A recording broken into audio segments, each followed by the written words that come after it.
এদিকে বিনিয়োগ সম্মেলন নিয়ে দারুণ আশাবাদী অর্থনীতিবিদ ও ব্যবসায়ীরা।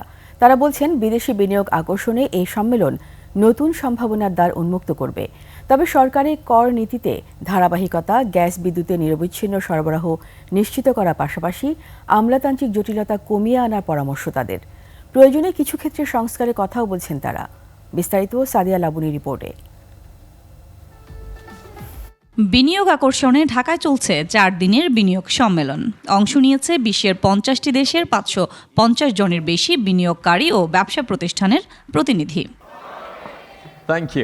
এবারের বিনিয়োগ সম্মেলন নিয়ে আশাবাদী দেশের ব্যবসায়ীরা। তারা বলছেন, এই সম্মেলনের মাধ্যমে বিদেশিরা বাংলাদেশে বিনিয়োগে আগ্রহী হবেন। এক্ষেত্রে গ্লোবাল সেলিব্রিটি ডক্টর মোহাম্মদ ইউনূসের ব্যক্তি ইমেজ বিদেশি উদ্যোক্তাদের মাঝে ইতিবাচক প্রভাব ফেলবে বলে মত তাদের। আজকে যে সম্ভাবনার দ্বার উন্মোচিত হয়েছে, দেশের যে পরিবর্তন হয়েছে, এই সংস্কারগুলি যদি হয়, অব্যবস্থাপনাগুলি যদি দূর হয়, তাহলে এই দেশে বিনিয়োগের অভাব হবে না। যেই টাকা বাইরেগুলি চলে গেছে, তারাই টাকাগুলি ঢুকানোর জন্য চেষ্টা করবে। এখন যে কোনো ব্র্যান্ডের পুরাতন এসি বদলে নতুন ওয়ালটন এসিতে উপভোগ করুন 25% ছাড়। দেশি বিদেশি বিনিয়োগ বৃদ্ধির পাশাপাশি কান্ট্রি ব্র্যান্ডিংয়েও চলমান সম্মেলন গুরুত্বপূর্ণ ভূমিকা রাখবে বলে আশা অর্থনীতিবিদদের। তবে প্রত্যাশিত সফলতা পেতে আমলাতান্ত্রিক জটিলতা কমিয়ে আনা, গ্যাস, বিদ্যুৎ, বন্দরের মতো অবকাঠামোগুলো আরও শক্তিশালী করার কথা বলছেন তারা।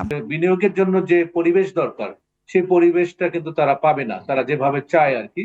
কিন্তু সেই জায়গাগুলোতে আমাদেরকে আসলে অ্যাড্রেস করতে হবে, নজর দিতে হবে। বিশেষ করে নিরবচ্ছিন্ন জ্বালানি, দুর্নীতির কথাটি বলা হচ্ছে, এবং যেটি বলা হচ্ছে যে আমাদের করের যে বিষয়টা, সরকারকে কিন্তু করের জায়গাটি অন্যান্য দেশের সঙ্গে তুলনা করে বা আমাদের গবেষণার মাধ্যমে যত মিনিমাম কর আরোপ করা যায়, তাহলে আমরা বিদেশি বিনিয়োগ কিন্তু আমরা পাবো।